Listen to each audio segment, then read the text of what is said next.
buenas tardes, buonasera, trabajo al Jai, bonjour, good afternoon. Bueno, es igual, benvinguts, estoy muy contento. Esta nueva sesión del que venimos organizando entre la oficina del Club de Roma en Barcelona y el Instituto Europeo de la Mediterránea. Y hoy, si me permiten, tenemos la satisfacción de contar con unos jóvenes estudiantes que ocupan la segunda parte de la sala, que vienen de California, con el profesor Javier Albarracín, a quien agradezco que los haya invitado a participar en la sesión de hoy, que será muy interesante y confío o intuyo que más para unas personas que conocen un clima emparentado con nuestro clima mediterráneo, como es el de California. Y yo no sé si esta es la razón por la que están ustedes aquí, pero sepáis que sois bienvenidos, encantados y volved cuando queráis. Y lo primero de todo sería dar las gracias a los asistentes, obviamente, pero muy especialmente a los ponentes que se han desplazado para asistir a esta nueva sesión del ciclo sobre un tema que irá cobrando cada vez mayor actualidad, como seguro que se verá en las diferentes intervenciones. Gracias también al moderador, aunque se ha desplazado desde más cerca, pero igualmente estamos muy agradecidos. Y, insisto, gracias a usted por la presencia. Cuando estaba pues entrando o imaginando la sesión de hoy, ya que por cierto de pedirle excusas porque daré la bienvenida y luego miré Chile al francés, me pediré a la francesa. Bueno, esto es una pequeña broma, ¿eh? Tengo que irme por razones familiares, no puedo asistir en directo a la sesión, tener la fortuna de poder seguirla en diferido. Entonces, cuando estaba pensando en la sesión de hoy, en que tendré que excusarme por irme en cuanto pase la palabra al moderador, recordaba que hace 2 semanas, en la sesión anterior, celebramos una noticia positiva, que era la publicación por parte del Vaticano de un documento que era el Laudate Deum, si no recuerdo mal, no, alabado sea Dios, o alaba a Dios, que es el complemento a la encíclica papal Laudato Si, que en su día fue realmente una aportación muy importante para la sensatez, diría yo, de la humanidad. Bueno, teníamos una buena noticia que celebrar y que casualmente coincidía con la fecha de la sesión del 4 de octubre. Hoy, desgraciadamente, no tenemos nada que celebrar, sino todo lo contrario. Como mediterráneos, nos sentimos muy dolidos, muy apenados, muy impresionados y muy recalificativo emplear porque es innombrable el dolor que produce pensar que cerca de nuestra casa, en este mar, cuna de civilizaciones, se está produciendo actos de barbarie, no de civilización, donde mueren y seguirán muriendo personas inocentes, cientos o miles de niños. Es inconcebible, y en el siglo XXI estemos asistiendo a algo como que se está viviendo, se seguirá viviendo, me temo, desgraciadamente, en los próximos días. No solo, si me permiten la sugerencia, les ruego la compasión hacia todos los que están sufriendo el terror de cualquier signo, y recordar, por tener algo de esperanza, la reflexión que hacía recientemente un alto funcionario israelí, que decía: Israel tendrá seguridad, algo así, ¿no? Israel tendrá seguridad cuando los palestinos tengan esperanza. Desconfiemos en que Israel consiga la seguridad de los palestinos, la esperanza, lo más pronto posible, y que nunca más asistamos con el corazón encogido a un espectáculo como el que estos días estamos viviendo, con cohetes errantes y con fenómenos varios, a cual más doloroso. Bien, perdón esta pequeña digresión, pero me parecía que era obligado a una institución sensible hacia lo que ocurre en el Mediterráneo, como es sin duda el IEMET y como es la Oficina de Barcelona del Club de Roma, hace referencia al dolor que nos produce el sufrimiento y la muerte al lado de casa, entre comillas. Le perdono la digresión y paso sin más la palabra al moderador para seguir con la sesión. Muchas gracias.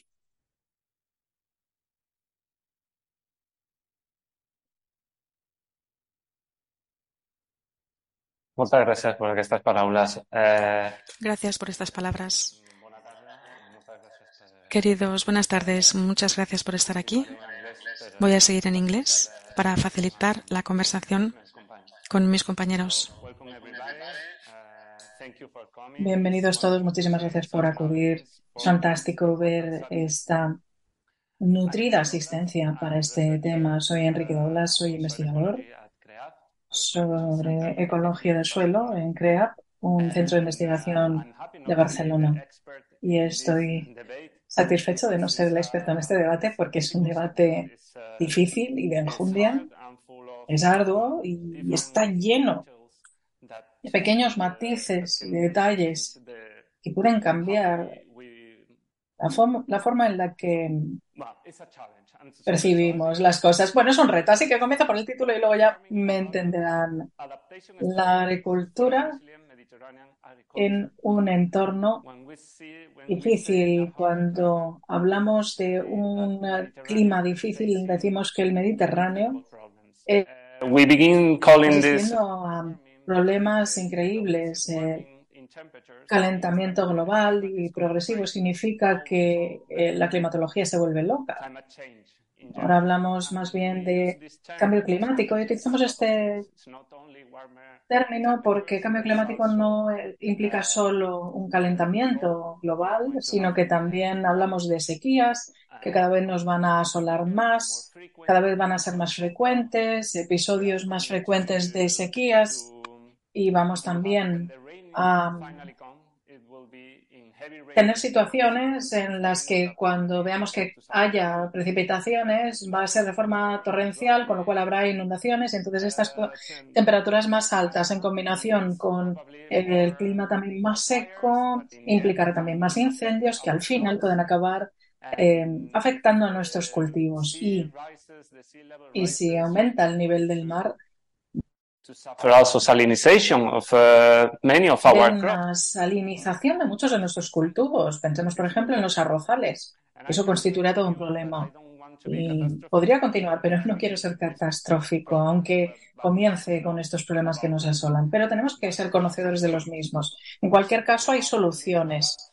Apenas lo que tenemos que hacer es adaptarnos. Y cuando hablamos de adaptación, quizás, ya lo sabemos. Ya lo sabemos, pero siempre es fantástico recordarlo. Para afrontar estos cambios climáticos podemos hacer dos cosas. Podemos realizar una adaptación o podemos apostar por la mitigación. La mitigación trata de frenar el cambio climático. Buena suerte con ello. Eso significa que tenemos que tratar de frenar la contaminación, el aumento de emisiones de CO2 a la atmósfera y tratar en definitiva de ponerle freno a este ascenso en las temperaturas. Pero este no es el rol de la agricultura, a pesar de que ahora en la Unión Europea hablamos muchísimo acerca de la agricultura de carbono. Pero lo principal que tiene que hacer la agricultura es obligatoriamente la adaptación a estas temperaturas cada vez más altas. ¿Y cómo hacemos estas adaptaciones? Hay formas. Vamos a debatir estas posibilidades. Solo nombro alguna de ellas. Tenemos la diversificación de cultivos, también la gestión del agua. Creo que la gestión del agua es lo principal que podemos hacer, pero también, por supuesto, por lo que he investigado en ecología del suelo, creo que también la gestión de suelos constituye un pilar muy importante dentro de estas medidas de mitigación. Y también la agrosilvicultura, porque no hablamos solo de diversificación de cultivos, de tipos de cultivos, sino también diversificación en el territorio para tener más opciones. Y algo que normalmente no decimos, hablamos de que el conocimiento necesita del intercambio, pero esto es uno de los elementos más importantes, porque hay conocimiento rural.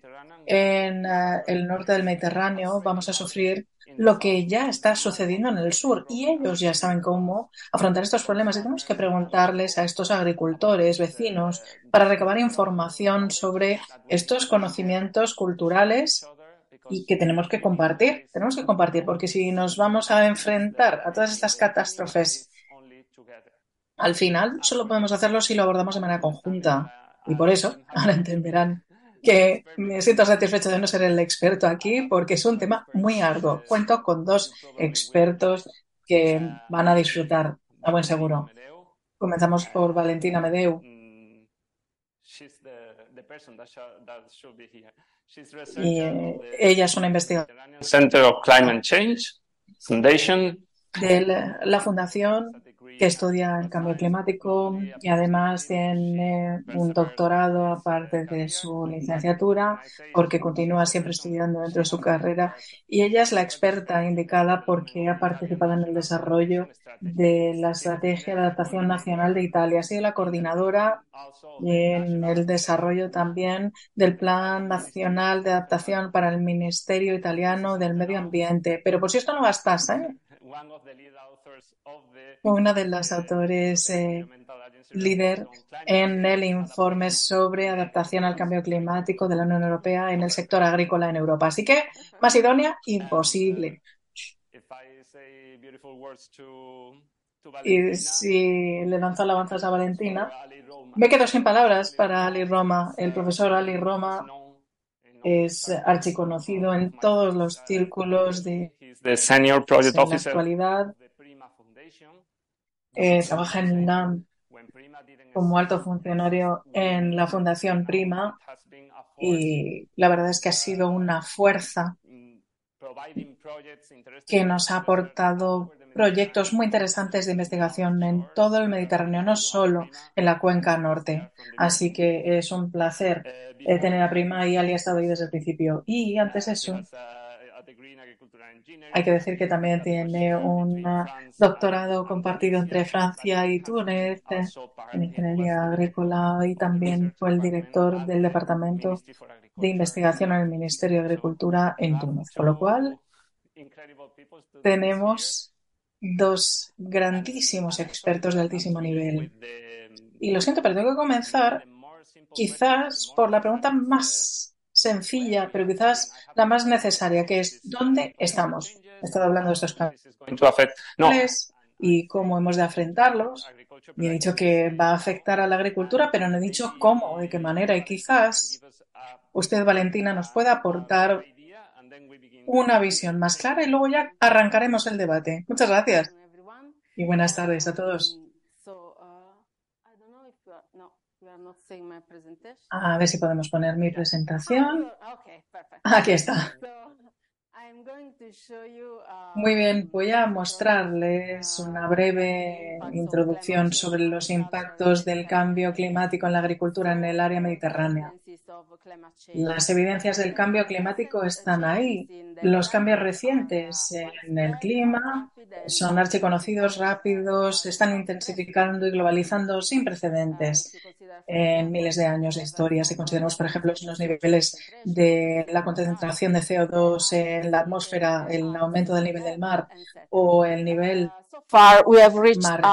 ártico, vemos que se constata un aumento de 1,1 grados en la temperatura global y la temperatura ha aumentado más rápido desde los 70 que en cualquier otro periodo de 50 años en los últimos 2000 años.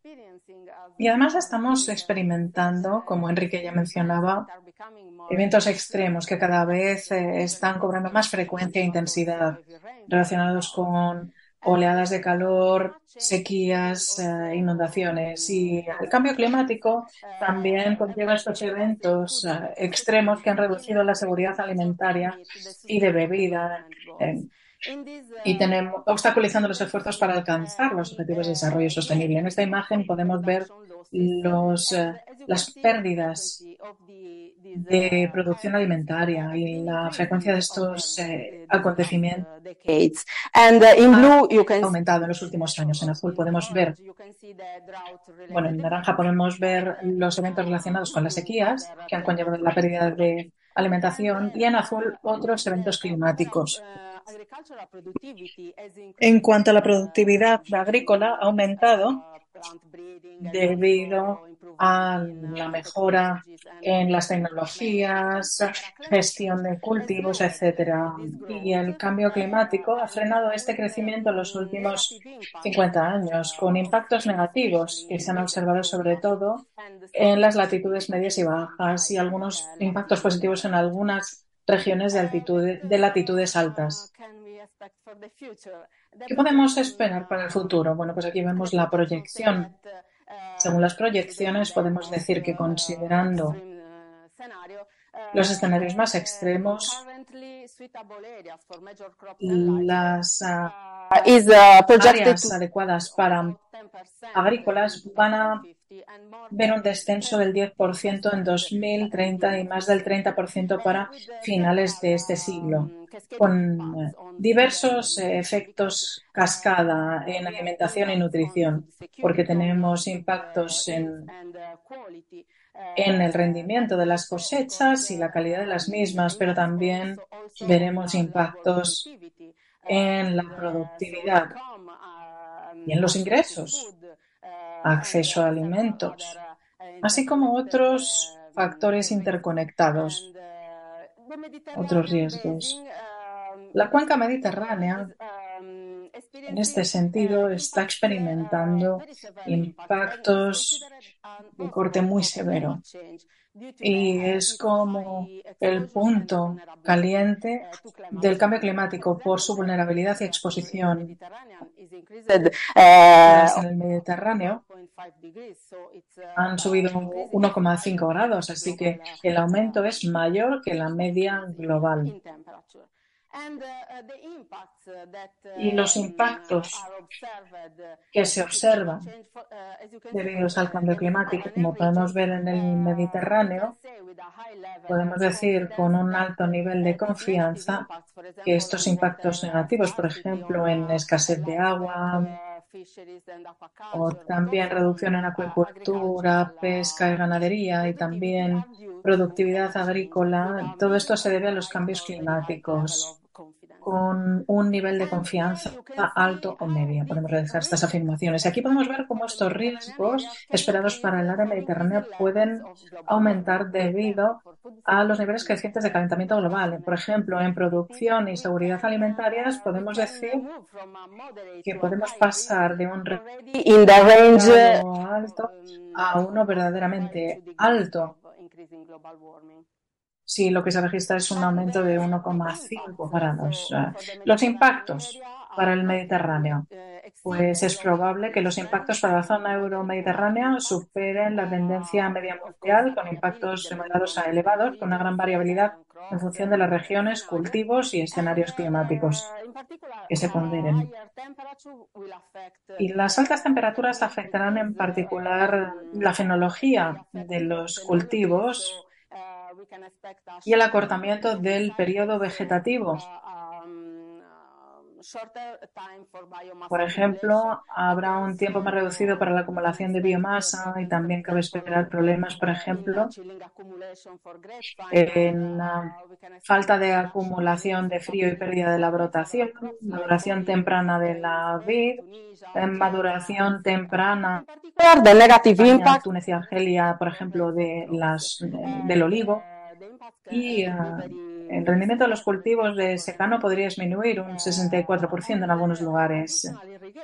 Por ejemplo, el rendimiento del trigo de secano podría disminuir. Se necesitará riego adicional para la mayoría de los cultivos y el coste del regadío puede ser insostenible. Y va a haber además un aumento de la competencia, de la competitividad para acceder a recursos hídricos. Y el uso del riego suplementario para el trigo de invierno podría volverse más común en el norte del Mediterráneo. Necesitamos urgentes medidas de adaptación y mitigación para afrontar todos estos riesgos. Adaptación significa, como mencionaban antes, el lidiar con los efectos del cambio climático, tratar de reducir los impactos negativos y oportunidades beneficiosas potenciales, mientras que la mitigación significa una intervención humana para reducir las emisiones o mejorar los sumideros, por ejemplo. Y tenemos que tener en consideración todas estas acciones, teniendo en consideración también el desarrollo sostenible, los objetivos de desarrollo sostenible.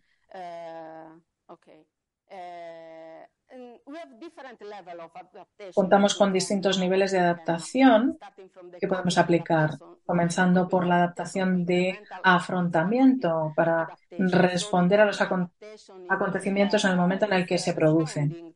Significa adaptar afrontando las cosas conforme ocurren, mientras que la adaptación incremental significa que se responden a los acontecimientos, pero también se aprende de los mismos y se cambia el enfoque conforme se va aprendiendo, en una suerte de respuesta anticipatoria. Y luego tenemos la adaptación, que significa que se acometen cambios a largo plazo, adelantándose a los acontecimientos mediante la aplicación de cambios sistémicos fundamentales en los sistemas.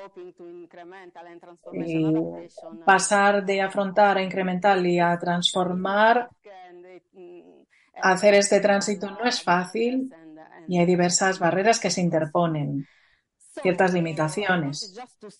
Me gustaría resaltar que cuando hacemos la planificación de la adaptación y proponemos las distintas opciones, tenemos que evaluar todas estas opciones en base a distintos criterios de viabilidad, pero también tenemos que tener en consideración las sinergias con la mitigación, porque reviste importancia trabajar también en la mitigación y a la vez tener en consideración la relación que guardan con los objetivos de desarrollo sostenible. Y hacer todas estas estrategias teniéndolos en consideración. Solo de esta manera seremos capaces de conseguir el desarrollo de resiliencia al cambio climático. Y cada vez va a cobrar más importancia y va a ser cada vez más retador en el futuro si no somos capaces de contener el calentamiento global por debajo de 2 o en lo posible a un aumento de 1,5 grados. Y he terminado. No sé si me pasaron. No, muy bien. Era necesario y ha sido muy interesante. Y ha mostrado la realidad de la situación. No sé si usted, Ali, quiere abundar. Bueno, él me ha presentado como profesor, pero yo soy agricultor porque tenemos 40 hectáreas en el sur del Mediterráneo y he visto el impacto de primera mano del cambio climático. Es terrible. Podemos ahora mismo cultivar olivos en el centro de Túnez. Es catastrófico porque ahora mismo estamos sufriendo el impacto del cambio climático. Otro impacto del cambio climático es la migración y los desplazamientos. Ahora lo estamos experimentando de las zonas rurales a las zonas urbanas y también migraciones, porque sabemos que el impacto del cambio climático y de la seguridad alimentaria van de la mano. Si no hay seguridad alimentaria y no hay cultivos y no hay ingresos, ¿qué hacen las personas? Tienen que emigrar forzosamente o ir a las ciudades. Y esto es importante. Hoy voy a moderar una sesión sobre seguridad alimentaria y estoy muy volcado en el tema. Así que me gustaría añadir a este escenario la importancia que revisten los movimientos migratorios en el Mediterráneo, porque ahora mismo los estamos experimentando, los desplazamientos y migraciones por esto. Sí, no, totalmente. Luego lo vamos a cubrir, pero me encanta que haya suscitado este tema de la migración y ya he respondido a mi siguiente pregunta, que es, ¿las personas son conscientes de estos cambios climáticos o son solo los investigadores los que hablen sobre esto o los agricultores ya saben de primera mano lo que está sucediendo y están preparados para ello? Pues muchas gracias por esta pregunta. Hemos realizado una labor ingente de investigador. He investigado muchísimo en el Mediterráneo. Lo que he descubierto en la zona es que hay nuevas enfermedades. Nunca hemos visto ciertas enfermedades en los cultivos. Y le hemos preguntado a los agricultores, ¿habéis visto este tipo de enfermedad? Y dicen, no, nunca. Sin precedentes. Nunca habíamos visto estos síntomas, nuevas enfermedades que aquejan a los cultivos. Y tiene muchos nombres científicos y no hace falta adentrarse en el detalle, pero tenemos un altísimo número de primeros reportes de enfermedades, no solo en los cultivos, sino también en los... Sabemos que en el Mediterráneo el sistema de las granjas es preponderante y también el sistema agrícola.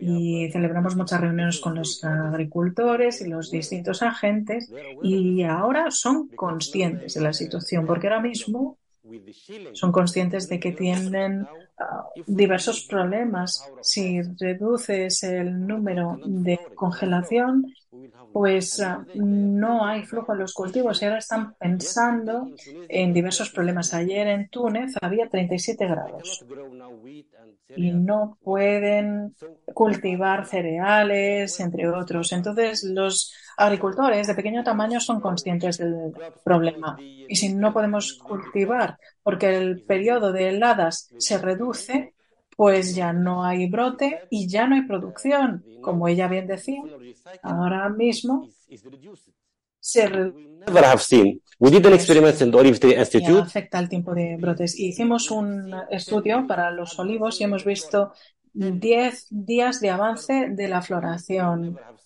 después de 20 años. Y esto es sin precedentes. Así que ahora mismo los agricultores en el Mediterráneo son conscientes de este problema. La mayor parte de ellos lo son. Son plenamente conscientes porque es algo que está tocando de primera mano sus ingresos y entonces se tienen que adaptar. Y tenemos que adaptarnos. ¿Es posible esta adaptación? Valentina, no sé por qué vamos a hablar de posibilidades y quiero oír hablar de estos ejemplos que nos han aportado, porque imagino que la adaptación no es solo una cuestión de agricultores, porque hay algunos cultivos de regadío donde vamos a ver una merma y como consumidores tenemos una necesidad y a lo mejor tendremos que adaptar nuestra dieta mediterránea porque hablamos muchísimo de la dieta mediterránea pero al final no la ejercemos. En cuanto a adaptación para los agricultores, ¿hay cosas que podamos hacer? Sí, muchísimas posibilidades, sí. Y de hecho, la adaptación no es un nuevo concepto para los agricultores porque siempre han tenido que adaptarse a los cambios climáticos y han tenido que adaptar la gestión de los cultivos en base a las condiciones climáticas. Pero la mayor parte de las opciones de adaptación tienen que ver con el afrontar. Son estrategias reactivas. Y ahora tenemos que pasar de lo reactivo a tratar de pensar de manera distinta, anticiparnos a la jugada, pensar más en términos de medio largo plazo y realizar adaptación pensando en el medio largo plazo. Resulta difícil ser capaces de desarrollar estas vías de adaptación a medio y largo plazo también porque es difícil contar con el aval político necesario por el coste que entraña y también porque los beneficios de estas acciones no son de corte inmediato. En cualquier caso, yo creo que ahí reside la clave. Ese es el camino a seguir. Sí, por apuntar algo más. Los agricultores son inteligentes, cuentan con un acervo de conocimientos locales y tratan de adaptarse, adelantan el cultivo, entonces están gestionando con inteligencia porque ejercen la agricultura y sé que hay muchísimos agricultores inteligentes y tratan de adaptarse, tratan de aplicar su conocimiento. Y no resulta fácil para ellos, sin duda, porque la adaptación no es como si pudieras adelantar la plantación y vas a escapar del cambio climático. No, sobre todo si el impacto es severo, porque ahora mismo el cambio climático es severo, con lo cual no puedes hacer cosas sencillas para, por ejemplo, avanzar la fecha de plantación o cambiar el cultivo o hacer cosas pequeñas. Ahora ya no bastan. Antes podías, pero ahora con el grado de severidad creo que tenemos que trabajar más rápido para fomentar esa adaptación. El conocimiento local está bien, pero no basta para la adaptación. Sí, estás introduciendo el siguiente tema. Hablas de que necesitan más conocimiento. ¿Cómo podríamos hacer que la ciencia y todas estas nuevas tecnologías llegasen a estos agricultores? ¿Qué tipo de nuevas tecnologías o nuevos conocimientos? What we are doing in Prima, I don't know if you know Bueno, Prima. en Prima, no sé si conocerán Prima, es un partenariado de investigación en el área mediterránea. Tenemos muchos miembros que participan y el tema principal es la adaptación al cambio climático.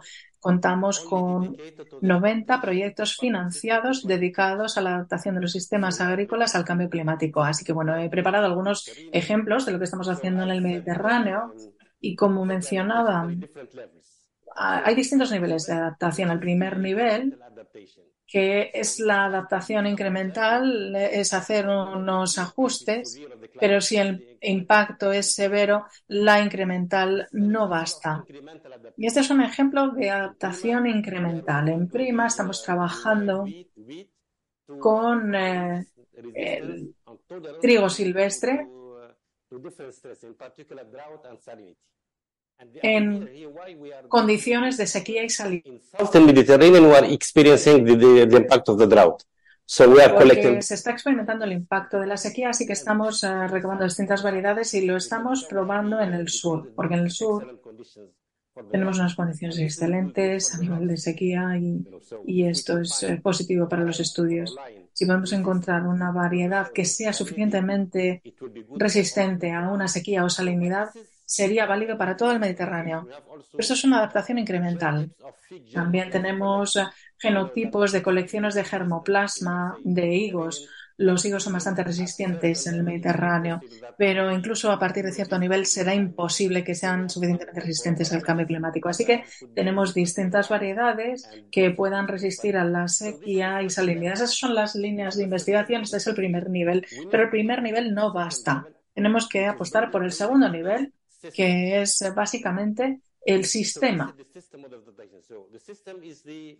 The farming system, not only just to touch the irrigation. Hablamos de una adaptación sistémica, no solo de tocar la variedad del cultivo, el sistema de regadío, adelantar la fecha de plantación, que es siempre positivo, sin duda, pero ante estos cambios climáticos todo esto no basta y tenemos que pasar a una adaptación sistémica y este es un buen ejemplo en el Mediterráneo. Tenemos un cultivo de cobertura comercial, la camelina, y la camelina es un cultivo de cobertura. Y como ocurre con los olivos, tenemos que esperar como 3 o 4 años. No puedes tener la producción antes y vamos a ver que va a ir aumentando el precio del aceite de oliva porque no hay suficientes olivos para extraer aceite. Ya veremos los precios. Ahora, entonces, ¿qué tenemos que hacer? Ahora hacemos un cultivo de cobertura resistente a la sequía y salinidad para que le permitan a los distintos cultivos el tener un efectivo, un dinero, y este sistema de cobertura puede ayudar a los agricultores a adaptarse al cambio climático porque se disminuye la erosión del suelo, aumenta la disponibilidad del agua y aumenta los ingresos agrícolas.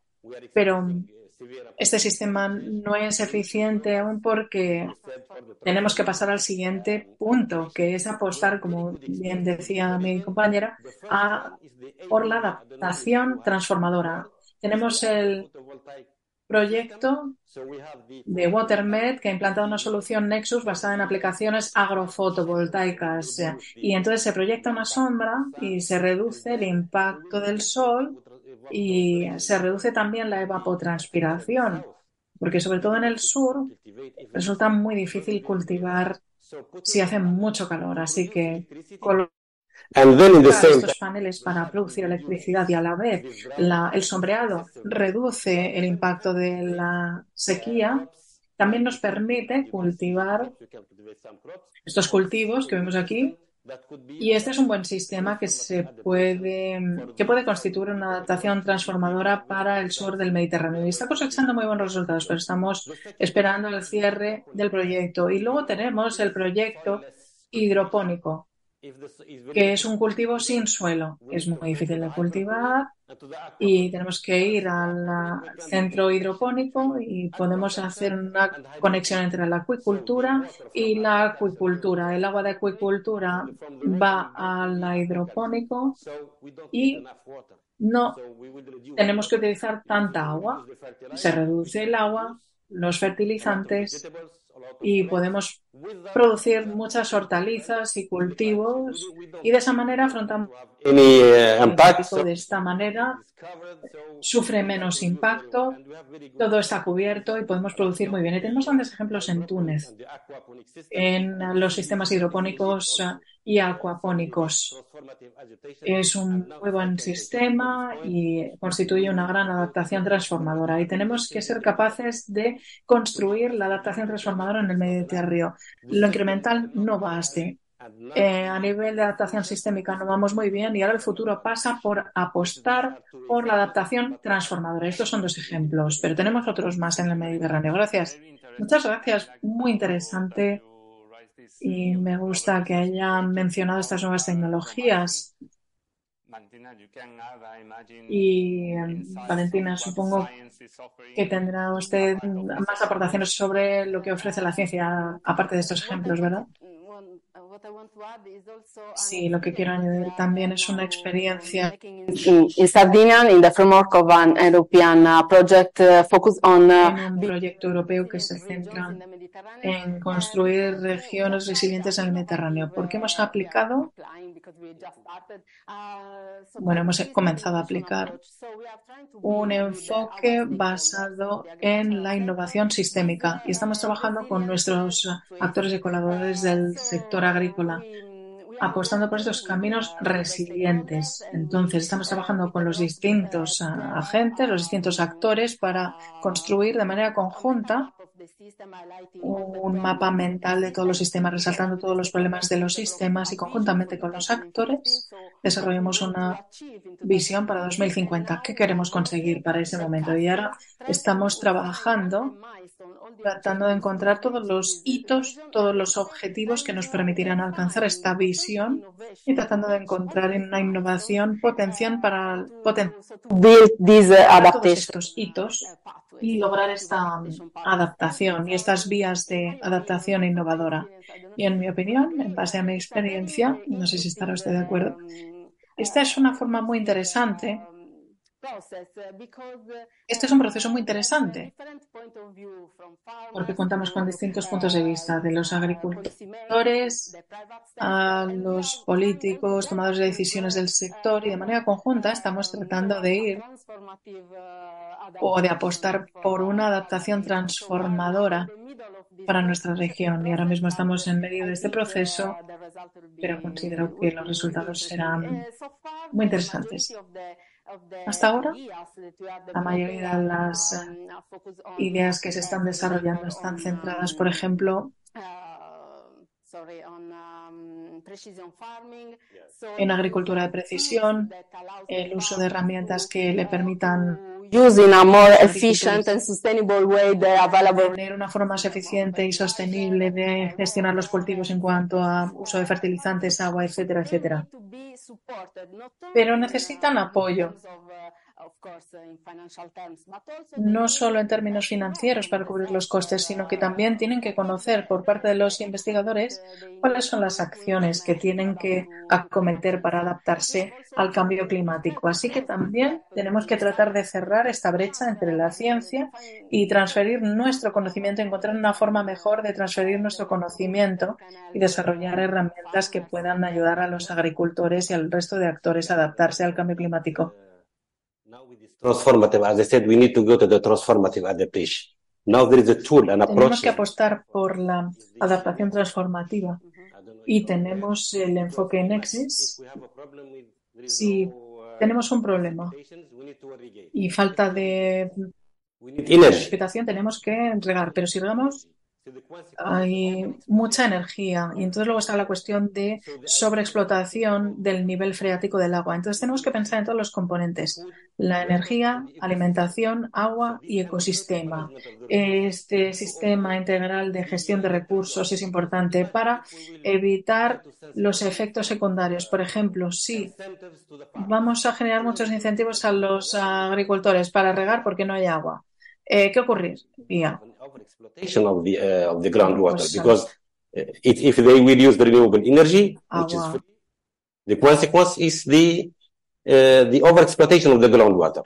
So the idea of the approach is to integrate the management of the resources to avoid any problem with any resources. So in this approach, now we are working in Prima, and we are doing, are trying to demonstrate Mostrar básicamente este enfoque desde el campo. when you use the En adaptation. particular, la adaptación transformativa. Sí, no, me gusta muchísimo que aporte este concepto y que lo desarrolle. Cuando hablo de este concepto y de que tenemos que hacerlo de manera conjunta, estaba hablando del norte y el sur del Mediterráneo, pero también estaba pensando en los distintos campos de investigación, gestión. Como investigadores, ahora como transfer officer o delegado de transferencia, hablo siempre con mis investigadores y les digo, a ver, por favor, si elaboráis un trabajo, entiendo que es importante para vuestra universidad, pero no se lo va a leer ningún agricultor. Y muy importante, no le habéis preguntado al agricultor si tu investigación es importante para ellos, porque a lo mejor ni siquiera es utilizable por ellos. Este tipo de pensamiento ha de cambiar y este tipo de proyectos donde todo el mundo se congrega en la misma mesa, are really necessary. empresas, agricultores, gobiernos, es muy necesaria. Y es muy importante, es casi más importante que la agricultura de precisión. Pero bueno, volviendo al tema, porque estamos hablando de distintos tipos de cooperación entre actores. Si volvemos al tema de la cooperación norte-sur, ¿consideran que hay conocimiento que podamos compartir? Sin duda podemos compartir recursos financieros porque es necesario también, porque estas soluciones necesitan de mucho dinero. Incluso para celebrar esta reunión necesitamos dinero y no tenemos tanto tiempo. ¿Qué es lo que podemos compartir? ¿Queda aún ahí conocimiento de los agricultores del norte, del sur, que podamos aflorar sobre la mesa y compartir? Sí. Sí, por ejemplo, In the south, we are la gestión de la escasez del agua. Estamos acostumbrados a gestionar la escasez de agua. Por ejemplo, en el sur de Italia ya hemos experimentado esta escasez de agua y hemos construido, por ejemplo, presas, pantanos, con lo cual ahora estamos preparados. Pero en el norte de Italia es solo recientemente que se han visto aquejados por este problema y no están preparados. El norte de Italia es como la zona más rica de Italia, pero no están preparados para lidiar con esos problemas. Así que el sur, en este sentido, puede ir a aportarle algo al norte. Sí, por aportar otro ejemplo, cuando yo era investigador descubrí un tipo de hongo en unos brotes y estuve en California estudiando las enfermedades de plantas y fui con el profesor Rapero Casas en California y vi los hongos y entonces les pregunté, ¿tienen ustedes estos problemas? Y me dijo, no, nosotros no lo tenemos, no hemos visto esto nunca. Entonces, pues bueno, fuimos en torno a la región y lo descubrimos. Y cuando vi a este hongo dije, ¿es la primera vez? Él tiene mucha experiencia, pero nunca había visto este hongo, porque nosotros lo habíamos visto en el sur y ahora, estamos hablando del impacto del cambio climático, vemos que esta enfermedad está en el norte y es el primer informe, lo hemos publicado de manera conjunta, estos nuevos hongos encontrados en Córdoba. Así que en el sur yo creo que estamos sufriendo grandes impactos del cambio climático, así que en muchos sentidos se podría traducir al norte, como por ejemplo la resistencia de las variedades, las hierbas, los cultivos, todo. Somos como un laboratorio de pruebas en el sur y los resultados podrían trasladarse al norte. Sí, sin duda. Era justo el tipo de... Sometimes the north, they seem prepared. They A say, veces en el norte no estamos preparados y dicen, mira, cambio climático, ay, qué bien, pues podemos tener vino. No, vais a tener más que vino, vais a tener muchos problemas. Bien, el cambio climático está asociado, como hemos dicho al principio, cuando estamos hablando de las diferencias entre el norte y el sur, cada vez va a ser algo más que el cambio climático, como bien dice, puede provocar movimientos migratorios, la pobreza va a aumentar.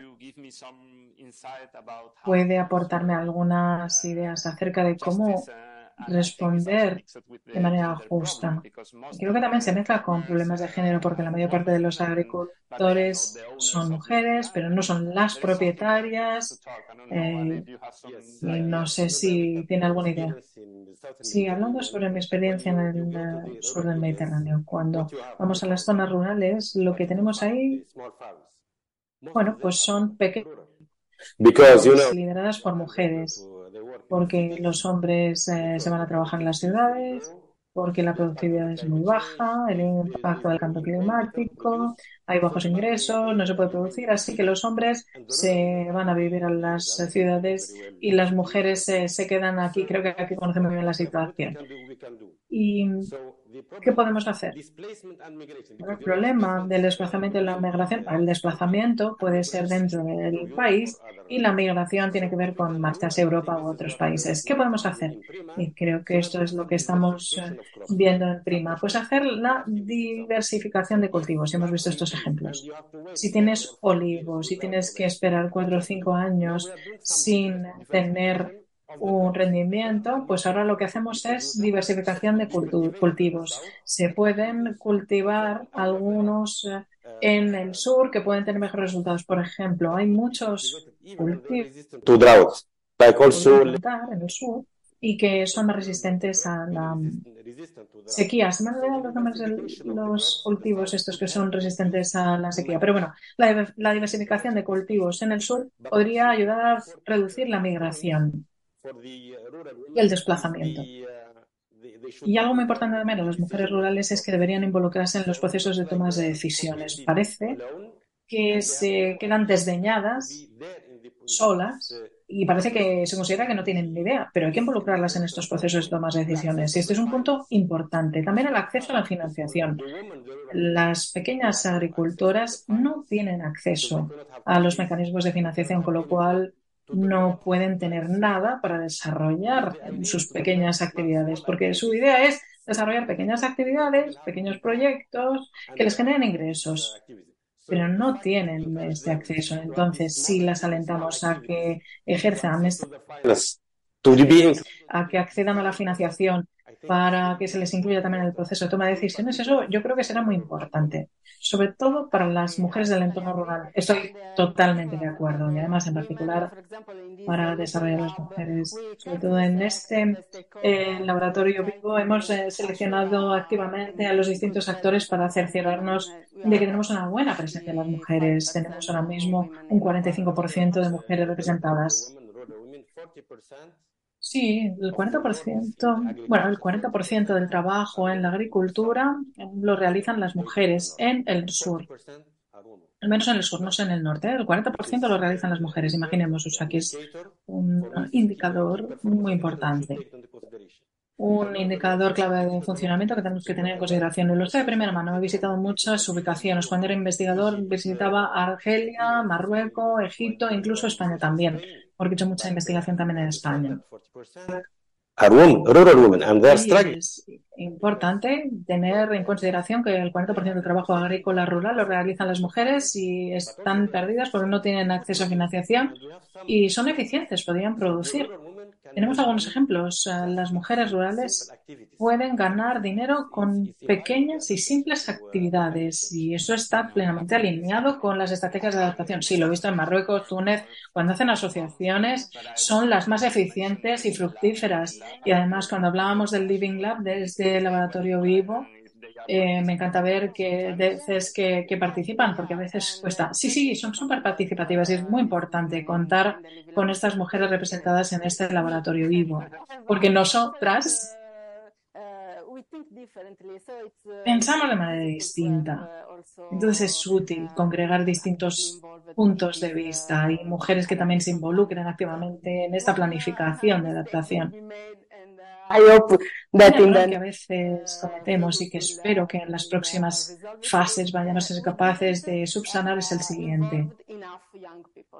No involucramos a personas jóvenes lo suficiente. Y esto lo queremos subsanar para el futuro, porque estamos pensando en los jóvenes y no tenemos suficientes jóvenes representados en nuestros laboratorios vivos. Y tenemos que fomentar su participación e incorporar su punto de vista. Sí, totalmente de acuerdo. Otra cuestión con el tema de las mujeres rurales y las pequeñas explotaciones agrícolas es el problema de acceso a los mercados. La camelina, que hemos visto antes, esta planta, es la primera vez que se experimenta en el norte. Y los agricultores dicen, muy bien, quiero tener esa planta, pero ahora ¿qué tienen que hacer? Tienen que extraer y tienen que tener el mercado. De lo contrario, puede ser excelente, fantástica la planta, el fruto, luego también cubren el suelo, pero tienen que acceder al mercado con esta planta de... Sin esto no podemos adaptarnos al cambio climático, así que alentarles a cultivarlo implica que también tenemos que darles acceso al mercado para aportarles valor en la cadena. Sí, esto está relacionado con lo que dices de involucrarles, porque así tienen un espíritu de emprendeduría, de cambio y no se sienten temerosos de implantar cambios. Y esto está relacionado con la involucración de los jóvenes, que tienen menos miedo en este sentido y se erigen en líderes. Bueno, veníamos del área de investigación. Bueno, usted es más consciente de lo que voy a decir a continuación, pero desde el punto de vista de lo que hemos estado mencionando, podemos aportarle consejos a los cambiadores de políticas. Todas estas soluciones de las que hemos hablado pueden aplicarse más fácil si realizamos sugerencias en las políticas. Sí, he estado trabajando en la negociación de diversas COPs y conjuntamente con diversos colegas hemos generado unos planes nacionales de adaptación en Marruecos, entre otros países. Y si vemos el plan de adaptación nacional es fantástico cuando lo ves ahí plasmado en el documento, pero estábamos en la COP negociando y estas políticas no se aplican después de manera tangible en el terreno. Y he visto todos los planes nacionales de adaptación habidos y por haber, sobre todo en el Mediterráneo, documentos maravillosos, fastuosos, pero en la práctica hay que ejecutarlo sobre el terreno, porque la idea de las distintas COPs es favorecer la mitigación. Aportan dinero expuertas para la mitigación y nada para la adaptación, ¿no? Pero ahora mismo las políticas deberían apostar más por la adaptación. Políticas para la adaptación. Así que la adaptación intersectorial. A veces tenemos políticas sobre agua, sobre regadío, políticas distintas sobre otro tema y no existe un enfoque transversal. Y eso genera mucha falta de adaptación. Ahora mismo tenemos dificultades también con distintos países porque no quieren cambiar. No vamos a eliminar los ministerios. Van a permanecer. Bueno, vale, pero las políticas no tienen por qué permanecer tipo silos. Con estas políticas, con anteojeras, no podemos avanzar en pos de la adaptación. Yo sé que el principal consejo no es solo trazar las políticas, sino incluso también el enfoque transversal. Si son verticales en silos, no es suficiente para la adaptación. Necesitamos estas políticas de corte transversal para fomentar la inclusión de la for governing, for management. En términos de gobernanza y de gestión, sí, la verdad es que es difícil. En mi experiencia, cuando coordinaba el Plan Nacional de Adaptación para Italia, el plan estaba preparado en 2018 y luego el gobierno italiano firmó el plan apenas este año, a pesar de que ya estaba preparado en 2018. Y luego tenemos el tema de cambios de gobiernos, con lo cual todo el trabajo que has hecho se va al garete. y se queda ahí en la mesa. Y como decía, y luego el tema de la asignación de recursos, porque un plan sin asignación de recursos para implantar la adaptación es tinta mojada.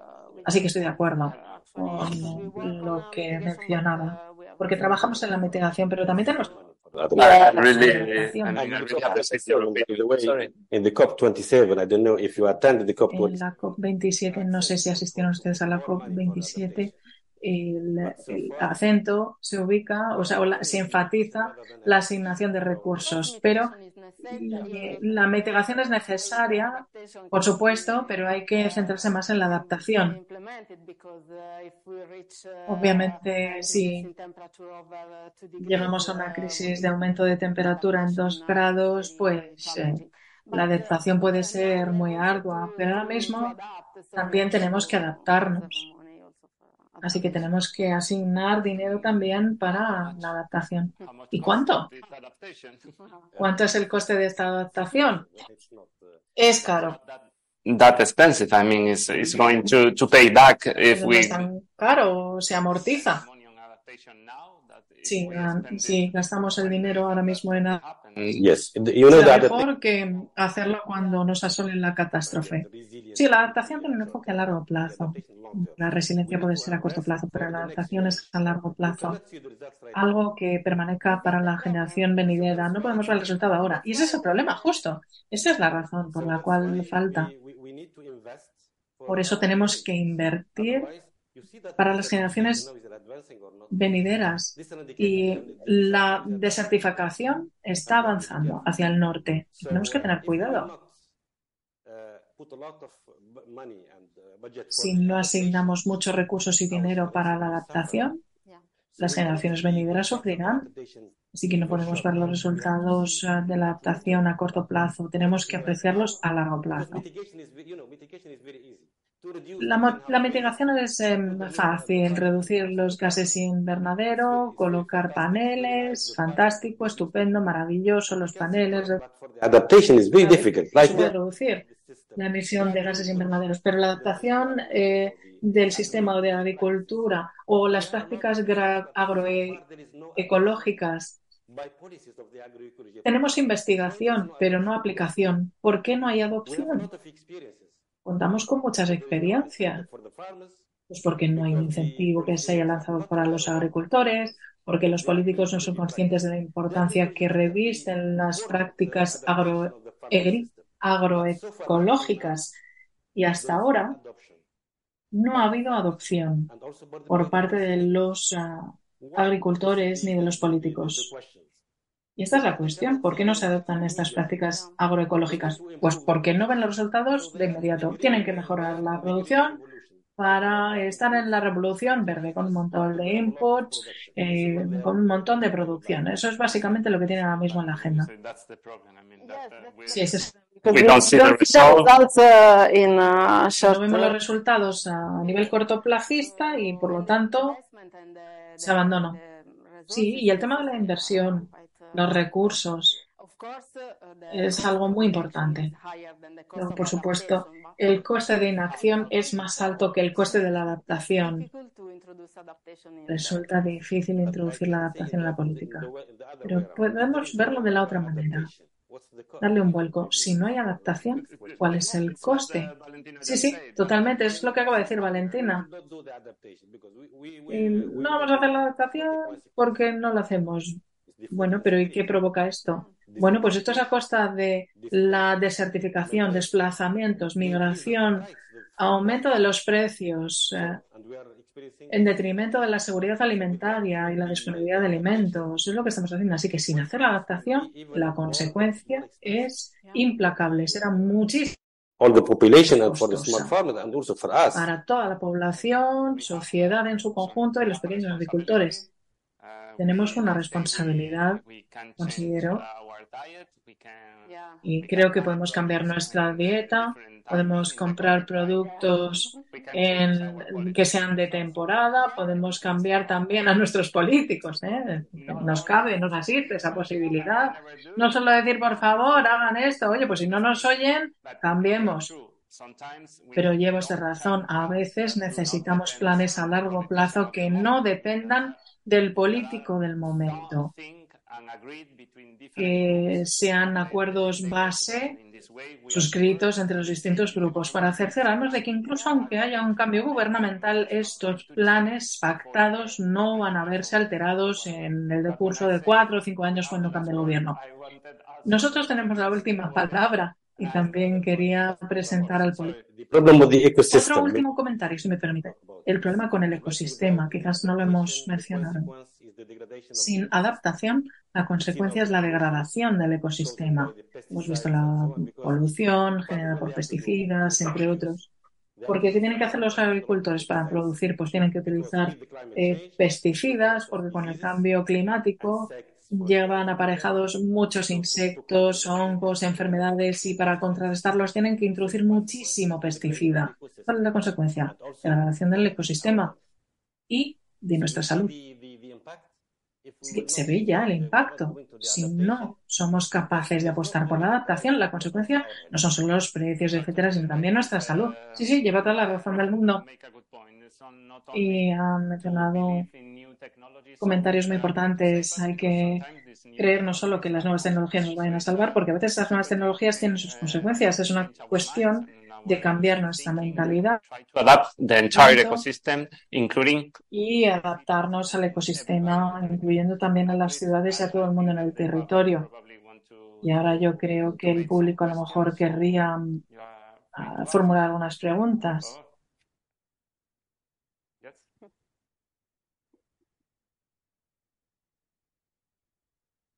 Hi, you've talked a lot about incentives. I was in development for many years. I've heard all these discussions for 30 and 40 years. Habla de incentivos y la verdad es que para mí creo que el mayor incentivo es cuando las personas empiezan a fallecer. Así que si continuamos en esta línea, ¿cuándo vamos a empezar a reaccionar? Porque hay personas que puedan fallecer por cuestiones agrícolas. No he entendido la pregunta. Quizás es más un comentario o una... Okay. For example, we've had lots of health disasters. Hemos tenido muchos desastres de salud. Luego vino la COVID. Y no se dedicó inversión hasta que fallecían las personas. ¿Cuál es la previsión? ¿Cuándo se va a producir tal mortalidad en la que empecemos a prestarle atención a este problema?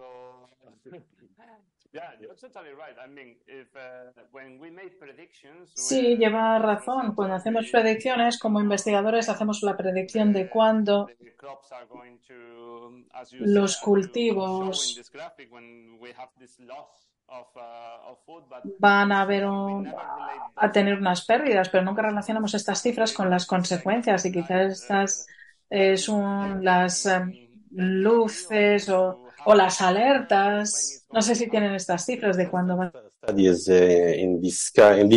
algunos estudios en esta línea, porque ahora con el modelaje de cambio climático y el centro supercomputacional que está aquí, estamos haciendo muchas predicciones a 20, 30 años vista, y tenemos algunas evidencias de que quizás en 10 años tendremos un aumento de 2 grados, 1,5 grados de temperatura, y tenemos todos los datos de las imágenes centrales y tenemos evidencias que avalan que cada vez vamos a tener menos productividad.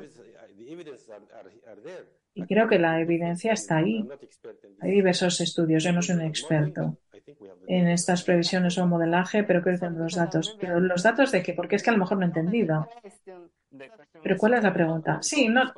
La pregunta es ¿cuándo van a empezar a fallecer en grandes cifras? Porque él considera que ese es el momento en el que por fin la gente se dará cuenta de que es cuando tenemos... Es difícil de vaticinar. Pero a ver, por supuesto existe una proyección. La verdad es que no sé si estamos en disposición de predecir el momento. No, la pregunta es muy buena, porque imagina que cambiamos los cultivos. En los cultivos, y dices, después de 10 años tenemos que cambiar por completo este cultivo y colocar otro, porque no está adaptado a las condiciones. A ver, yo creo que esta es una gran pregunta, pero tendríamos que hacer estas previsiones, porque esto está obligado a la adaptación transformativa. Sí, lo que decías también del concepto de la salud, Our survival. Yeah. Yeah.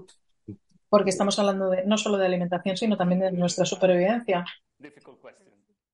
Una pregunta muy buena y muy difícil. ¿Algo más? Buenas tardes, gracias por sus aportaciones. Han estado hablando ustedes de empoderar a los agricultores e involucrarles en la toma de decisiones. Entonces la pregunta es, ¿cómo lo hacen? Hablamos de empoderar, pero ¿cómo involucramos al sector agrícola? Sabemos que no está abierto a este tipo de cambios o de adaptación. ¿Cómo se abordan? Porque al final son los más vulnerables y los primeros beneficiarios y los principales afectados también por el cambio climático. ¿Cómo los alentamos a que participen en la toma de decisiones? Porque tienen que participar, sí o sí, y tienen que ser tenidos en consideración. Sí, gracias. De hecho, en nuestra experiencia, al final es bastante fácil involucrarles, quizás porque también tenemos una escuela experimental donde organizamos también algunos días de campo y mostramos los resultados que estamos obteniendo aplicando distintos métodos o medidas de adaptación, por ejemplo, agricultura de conservación, o los resultados que estamos obteniendo con la mejora genética, con los distintos tipos de trigo. Entonces les involucramos en estos días de campo y entonces nos van siguiendo en el proceso, en este laboratorio vivo. Y la verdad es que están interesados ellos mismos en tener información, en hacerse oír. Se identifican con nosotros, quieren desarrollar con nosotros estas vías alternativas. Hemos finalizado la primera parte de las actividades con ellos y luego les estamos preguntando, bueno, tenemos otros 2 años. ¿Estás interesado en seguir las actividades? Y ellos nos dicen que sí, que de hecho les interesan, así que por el momento el proceso es Thank you for this question positivo. Sí, muchas gracias por esta pregunta, porque no sé cómo será en el norte, pero la mayor parte de los agricultores no están estructurados en cooperativas, están separados y la idea es agruparles en cooperativas o grupos y si están en cooperativas, pues entonces tienen poder decisorio, acceso al mercado, tienen la posibilidad de mejorar sus capacidades y luego pueden tener una organización dedicada, porque el 70 o 80% de las explotaciones agrícolas son de pequeño tamaño y no están estructuradas en cooperativas, asociaciones ni nada. Entonces, la idea es cómo congregarles. Si están juntos, entonces pueden involucrarse en el proceso de toma de decisiones, pueden tener acceso a financiación, también pueden tener acceso a la formación y capacidad. Entonces tendrán su propia voz. Estamos apostando por esta dirección, pero no es fácil. Porque el modelo de la organización o la mentalidad en el Mediterráneo Sur hay complicaciones. Estamos teniendo éxito. Sí, hay 2 vías principales. Preguntarles, pedírselo y luego también hacer las asociaciones, que yo creo que esta es una forma muy buena.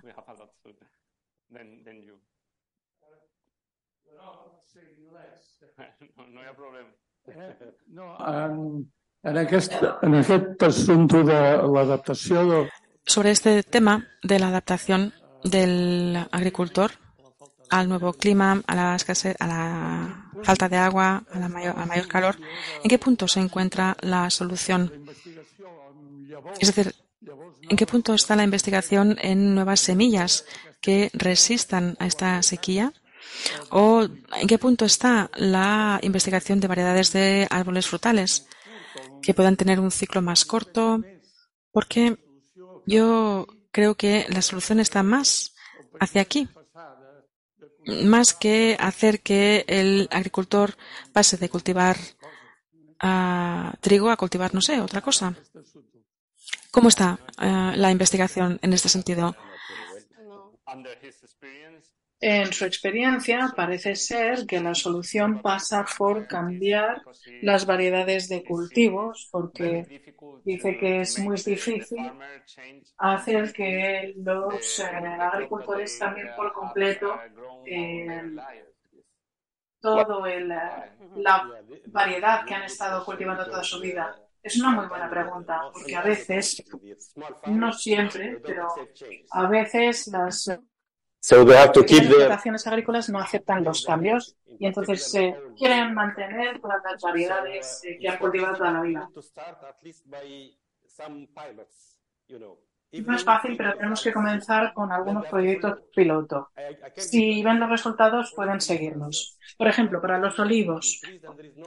Olivos antiguos que ya no tienen producción o productividad en el sur de Túnez. Les hemos pedido que los desplanten y cultiven nuevos. Y han rehusado, han dicho, no, imposible. No puedo eliminar estos olivos ancestrales. Entonces, fuimos a otras explotaciones agrícolas más pequeñas y plantamos pequeños árboles entre los olivos y han visto los resultados y han visto, mira, qué interesantes estos nuevos olivos que están produciendo súper bien y entonces se han convencido solo fijándose en la experiencia de algunas explotaciones agrícolas, pero with the mindset. bueno, cultivando entre árboles funciona. Y entiendo muy bien la mentalidad de los agricultores mediterráneos, pero tenemos que mostrarles las mejores prácticas en el terreno. Si las ven con sus propios ojos, entonces cambian su mentalidad. Sí, estoy de acuerdo.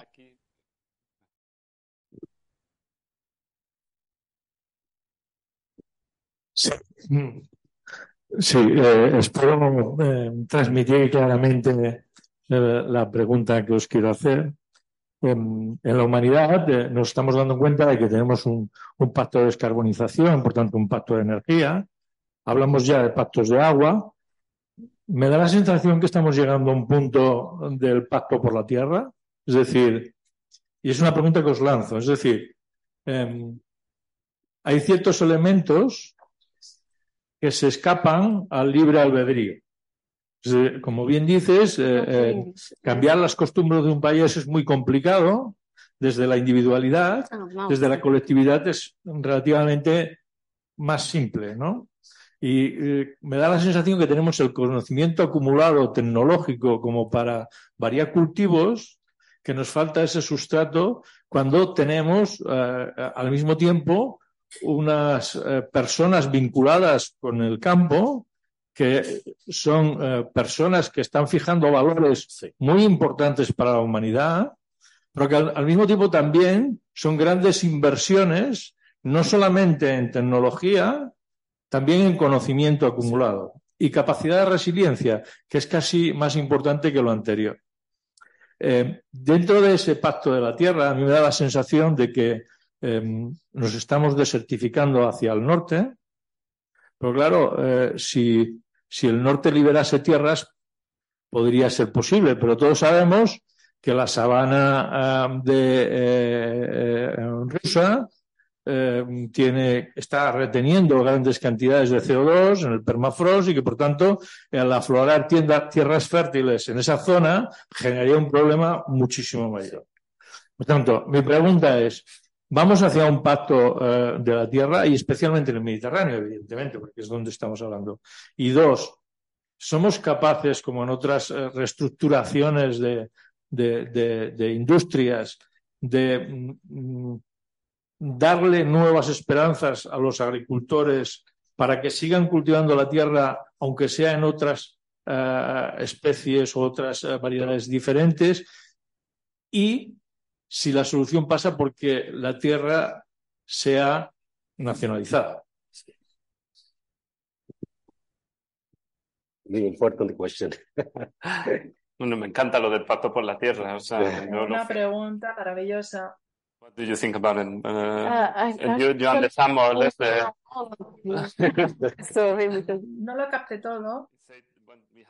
Estaba comentando que tenemos un pacto por el agua, la energía. Ha llegado el momento del pacto para la tierra.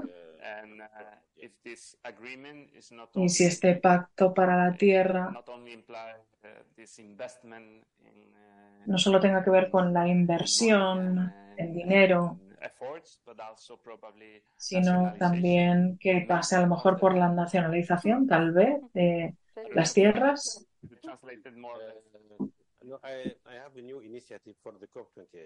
Tenemos una nueva iniciativa para la COP28, el Acuerdo Mundial del Agua. Y hemos estado pensando en tener un acuerdo por la tierra, porque el cultivo sin agua tampoco puede producir nada. Y se puede hacer un acuerdo mundial sobre el suelo en la COP.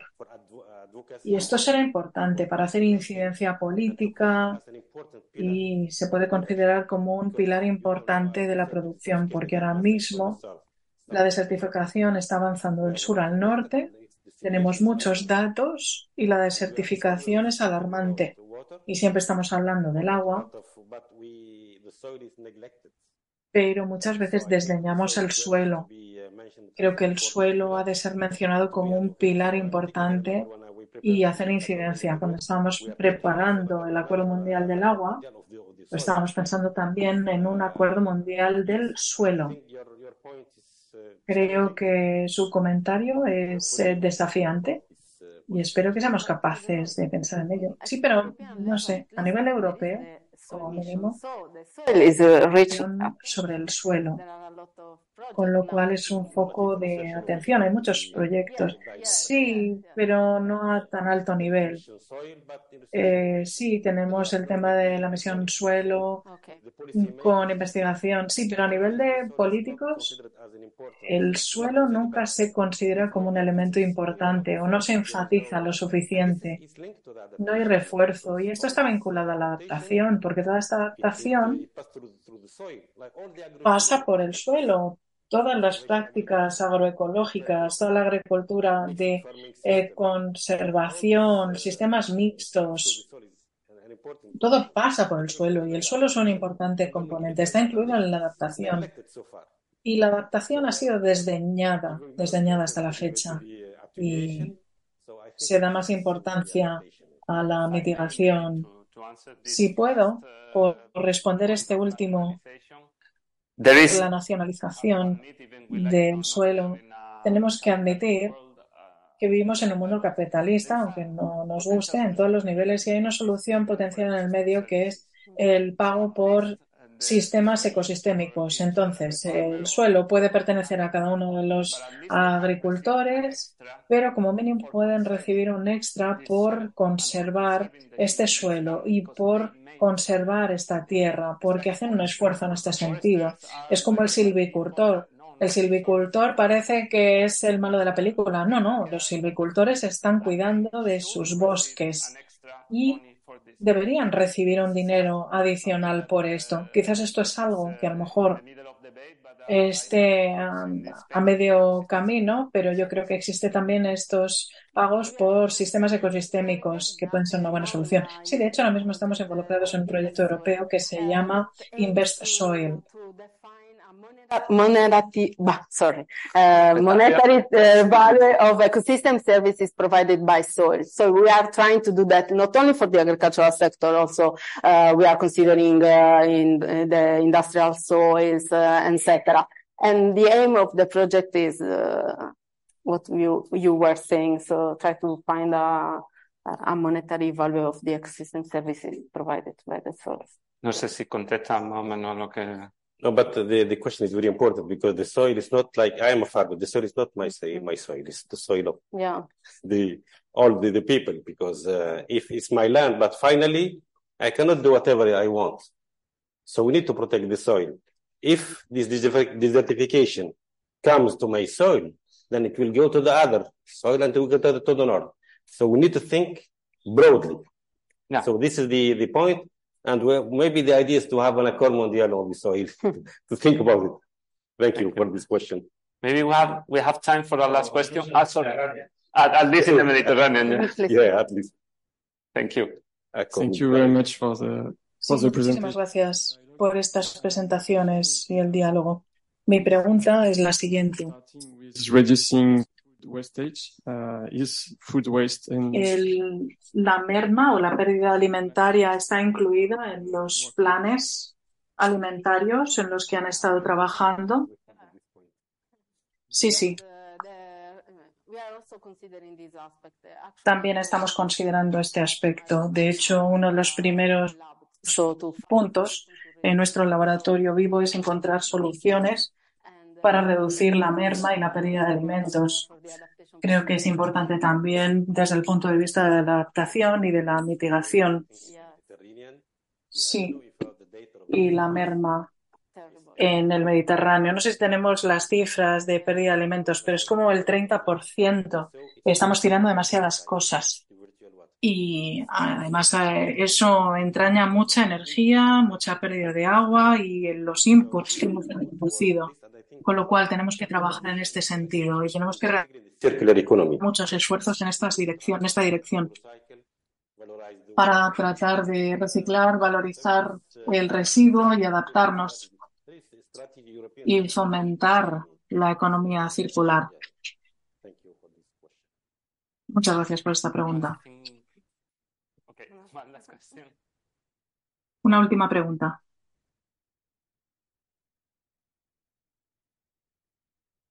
Hello. Sí. Hello. Okay. So thank you very much for the conference. It was really Muchísimas gracias por la conferencia porque me ha resultado muy interesante. adaptation is going to be expensive. Si el coste de adaptación va a ser alto, me pregunto quién va a asumir este coste. Porque estamos hablando de las acciones, no creo que todo el mundo tenga los mismos ingresos según el territorio donde resida. Entonces mi pregunta es ¿quién asumirá este coste? The cost for Este coste. Pues es muy interesante. Si recuerdo bien, hay más de un 90% del coste que ha de ser asumido por el público, o así se asume, pero será importante también involucrar al sector privado, considero.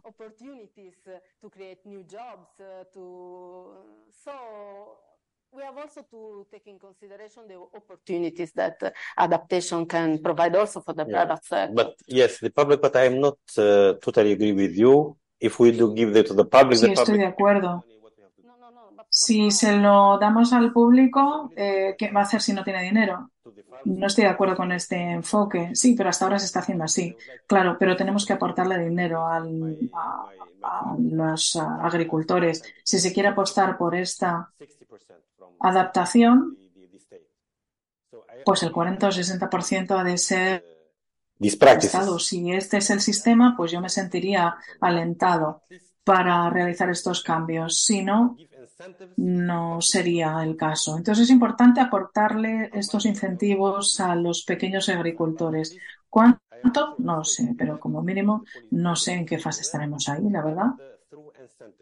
Pero se debería hacer todo esto a través de incentivos.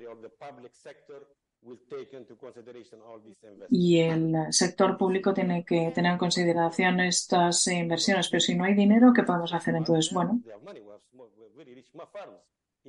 tenemos algunos agricultores ricos en el Mediterráneo y si aportamos incentivos, se podrán hacer muchas cosas a nivel de adaptación. También quiero añadir que como consumidores también tenemos un rol que desempeñar y tenemos que mirar antes de comprar algo, ver de dónde vienen y apoyar a los agricultores locales para también la huella ecológica. Sí, quizás también deberíamos pensar en las colaboraciones públicas-privadas y cómo implantarlas, porque tenemos algunas políticas, pero no se han implantado hasta la fecha. Y me corrijan si me equivoco. Pero las colaboraciones público-privadas, los partenarios público-privados también podrían ser buenos para invertir en este tipo de adaptaciones. Porque si el sector privado puede invertir, pero si existe un partenario público-privado, como sector privado imagínate una empresa fotovoltaica Y aquí tenemos a los agricultores y aquí al público. Si existe una cooperación público-privada, pues este puede ser un ecosistema muy bueno para la inversión, porque en el sector privado las empresas tienen mucho dinero y la inversión es muy importante y no debería dejarse solo a las manos del sector público. Tenemos que involucrar también al sector privado, sobre todo las pymes del Mediterráneo. Las vértebras, la columna vertebral del Mediterráneo son las pymes. ¿Cómo revitalizarlas en la región? Sobre todo para que apuesten por la adaptación. Totalmente de acuerdo. Creo que llega el momento de hacer aflorar las principales ideas que han surgido en el debate y entre el público. No sé si tendrán algunas aportaciones, pero tengo algunas reseñadas. Para mí lo importante desde el principio. Esto es algo que está sucediendo. No es el momento de decir, oye, ¿va a ocurrir o no? Bueno, ya estamos viendo los efectos tangibles. Tenemos que pasar de la reacción a la prevención, a pesar de que no veamos los resultados tangibles o que entrañe un gasto de dinero. Tenemos que ser capaces también de hacer una adaptación entre las nuevas tecnologías, pero también esta transformación o esta adaptación transformativa o sistémica. Y será difícil para algunos agricultores, pero para eso tenemos que involucrarles en la toma de decisiones. Me gusta esta frase, tenemos que involucrar a todas las personas que participan en la cadena de valor. Y finalizo aquí con algo que me ha gustado muchísimo porque he preguntado por la política, pero los dos habéis dicho que la cuestión no es solo la elaboración de políticas, sino la puesta en práctica. Y entonces, con la puesta en práctica, debería hablar sobre el Pacto de la Tierra, que es maravilloso y espero que se pueda poner en práctica. No sé si quieren añadir algo. No, lo he resumido a la perfección. Sí, pues si puedo resumir también. Hemos hablado de muchas cosas, celebramos muchas reuniones como esta. Ahora tenemos que pasar a la acción. Pero tenemos muchas cosas, la adaptación, sistemas incrementales, transformativa, tenemos la práctica, pero lo más importante es implantar las cosas. Y para tal fin necesitamos los fondos, necesitamos la financiación, porque tenemos el aumento de las temperaturas y va a continuar aumentando. Va a aumentar si no hay acciones. Entonces, necesitamos mitigar también fondos para la adaptación, sobre todo para el Mediterráneo. ¿Por qué no está haciendo el Mediterráneo suficiente lobbying para insuflar financiación para la implantación de las políticas de adaptación al Mediterráneo? Tenemos un problema, porque la desertificación va a avanzar y nos quedamos ahí mirando la situación, problemas de productividad, tenemos problemas con la escasez de agua, suben astronómicamente los precios, la desertificación aumenta de manera ingente y nos quedamos de brazos cruzados. Bueno, no es que estemos no haciendo nada, no estamos de brazos cruzados, pero tenemos que tener más fuerza, más fondos. Y en las distintas COP 27, si asistieron, apostamos por tener más fondos para la adaptación y colocarlos sobre el terreno. Y esto es lo que me gustaría resaltar. Eso es lo que quiero decir. Necesitamos llevarlo de manera tangible, trasladarlo de manera tangible al terreno. Y luego la participación, como usted decía. Sí. Y otro comentario final. El tema del monitoreo y la evaluación de la adaptación también, muy importantes. Es un paso que nos faltaban en nuestros planes y estrategias y es muy importante porque necesitamos saber qué tal están funcionando nuestras acciones de adaptación, cuán efectivas son y si es necesario cambiar en consonancia. Muy bien, muchísimas gracias por estas aportaciones. Muchísimas gracias, Valentina y Ali. Y por mi parte me llevo muchas ideas, una reunión muy interesante.